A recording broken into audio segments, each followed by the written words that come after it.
Fala galerinha, tudo bem com vocês? Bom pessoal, então vamos para as atividades aí que foi passadas na última semana, né? Vamos resolvê-las. Primeira atividade é assim, ó. Atualmente, para um projeto de lei ser aprovado, é necessário o cumprimento de várias etapas, sendo uma delas a votação na Câmara dos Deputados. A aprovação de uma emenda constitucional, que são mudanças realizadas na nossa Constituição Federal, são exemplos de leis que são votadas nesse local.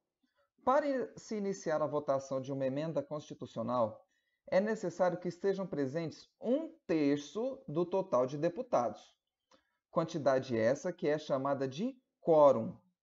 E para a aprovação é necessário que 3/5 do quórum vote favorável à mudança. Então vamos lá. Aí a gente tem duas perguntinhas aí, né? Letra A. Se em um dia de votação compareceram 170 deputados de um total de 513, a votação poderia ter ocorrido? Então vamos lá, pessoal. A gente sabe que tem que ter pelo menos 1/3 de 513 para que possa ocorrer a votação. Então vamos ver quanto que vale 1/3 de 513 para esse valor é a quantidade mínima de deputados que tem que estar lá no dia. E vamos ver se 170 é mais ou menos que isso. Então, 1/3 de 513, como que eu descubro esse valor? Então, eu tenho 1/3 vezes 513. 1 vezes 513 é 513. Então, eu tenho aqui, ó, 513 terços ou 513 dividido por 3. 513 dividido por 3 é igual a 171. Então, 1/3 de 513 é 171. Então, tem que ter no mínimo 171 deputados. Só que tinha só 170, ó. Então, não pode ocorrer a votação. Então, a resposta fica assim, ó. Não pode haver votação, pois são necessários, no mínimo, 171 deputados. E a letra B? Sabendo que, em outro dia de votação, 108 deputados votaram a favor de determinada emenda, e ela foi aprovada. Qual foi o quórum máximo do dia? Bom, galera, a gente sabe que 178 deputados votaram a favor. A gente tem que ter, no mínimo, 3/5 do total de deputados no dia para que ela seja aprovada. Então, 3/5 do total tem que votar a favor. Então, a gente tem que ter pelo menos isso aqui, ó. 108 equivale a pelo menos 3/5, né? Então, se 3/5 é igual a 108, quanto que vai valer 1/5? Então, 1/5 é igual a 36. Por quê? Porque 108 dividido por 3, que era o total aqui, ó, 108, total de deputados que votaram a favor. Isso representa pelo menos 3 partes de 5. Se isso representa 3 partes, quanto que vale uma parte?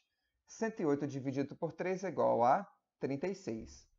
Então, o máximo de pessoas que votaram contra é 2/5, concorda? Se 3/5 votaram a favor, então no máximo 2/5 votou contra.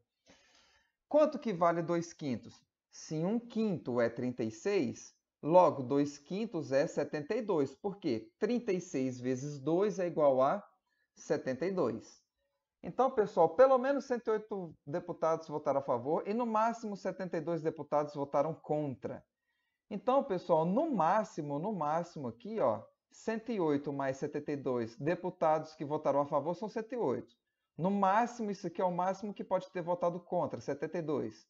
108 mais 72 é igual a 180. Portanto, compareceram no máximo 180 deputados. Outro exercício. Uma família saiu em uma viagem de carro e, para isso, o motorista encheu o tanque de combustível, que tem capacidade para 45 litros. Após 1 hora de viagem, ao parar para o almoço, verificou-se que ainda restavam 2/3 de combustível no tanque do carro. Então, a letra A é assim, ó. Quantos litros de combustível foram consumidos na realização desse trajeto? Bom, galera, 2/3 foi o que restou de combustível no carro. Logo, então, quanto que foi consumido de combustível? O total, se eu estou dividido em 3 partes, o meu total é 3/3. 3 terços menos 2 terços, 3 menos 2, 1. Eu subtraio o numerador e conservo o meu denominador, que é igual. Então, foi consumido 1 terço de combustível. Então, quanto que foi consumido? Quanto que vale 1 terço de 45? 1 terço de 45 é 45 vezes 1 terço. 45 vezes 1, 45. 45 dividido por 3 é igual a 15. Então, foram consumidos 15 litros de combustível durante o trajeto. A outra, a letra B, ficou assim. Sabendo que o consumo de combustível do carro é constante, quanto tempo de combustível restará no tanque após 2 horas e 30 minutos de viagem? Bom, galerinha, aqui eu pus duas resoluções diferentes que vocês podem fazer que dá o mesmo resultado. A primeira resolução é assim, ó. Se em uma hora o consumo é de 15 litros, logo em 2 horas e 30 minutos, gente, 2 horas e 30 minutos não é 2 horas e meia. Em números decimais, quanto que a gente fala do 2,5? Não é 2,5? Então, logo o consumo de 1 hora é 15 litros, então isso é para 1. Quanto que vai valer para 2,5? Então, é só multiplicar 15 vezes 2,5. Lembra, gente, que quando a gente fala em hora, quando a gente está aqui, ó, minutos, 2 horas e 30 minutos, se eu for transformar isso para números decimais, isso não vai ser 2,3. Porque meia hora equivale a 0,5 em números decimais. Meia é 0,5. Então, eu estou multiplicando o valor de 1 hora aqui, ó, por 2,5. 15 vezes 2,5 é igual a 37,5. Então, isso é o que foi consumido. Se o tanque cheio tem 45 litros e foi consumido 37,5 litros, logo é só subtrair 45 menos 37,5, vai restar então 7,5 litros de combustível. Pessoal, se você não conseguiu imaginar aí que meia hora em números decimais é 0,5 ou 2 horas e meia equivale a 2,5, existe uma outra maneira de fazer. Podemos calcular partindo da quantidade de combustível consumida em meia hora. Se em 1 hora o consumo é de 15 litros, logo em meia hora, que é a metade de 1 hora, esse consumo é 15 dividido por 2 é igual a 7,5 litros. Então, eu sei quanto que eu consumo a cada meia hora. Quantas meia horas existem em 2 horas e 30 minutos? Existem 5 meias horas, certo? Então, eu pego esse valor de 7,5, que é a cada meia hora, e multiplico por 5, que dá 37,5 litros. Esse é o total que eu consumi de combustível. Se o carro tem 45 litros de combustível e consumiu 37,5, restou então 7,5 litros de combustível no tanque. A outra questão era a seguinte, galera, essa era mais simples.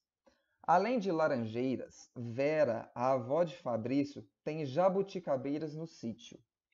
Para o lanche da tarde, ela escolheu 28 jabuticabas para distribuir entre as 4 crianças. Que fração representa a distribuição das jabuticabas? Quantas jabuticabas cada criança vai receber? Bom, pessoal, então a fração é de jabuticabas por crianças. Então, o meu numerador vai ser as jabuticabas, total de jabuticabas, e o meu denominador vai ser o total de crianças. Então, 28 quartos. Galera, eu posso simplificar essa fração, não posso? Se eu dividir tanto o meu numerador quanto o meu denominador por 4, ó, 28 dividido por 4 é igual a 7. 4 dividido por 4 é igual a 1. Então, ó, eu tenho, se para 28 jabuticabas eu tenho 4 crianças, eu vou ter 7 jabuticabas para cada criança.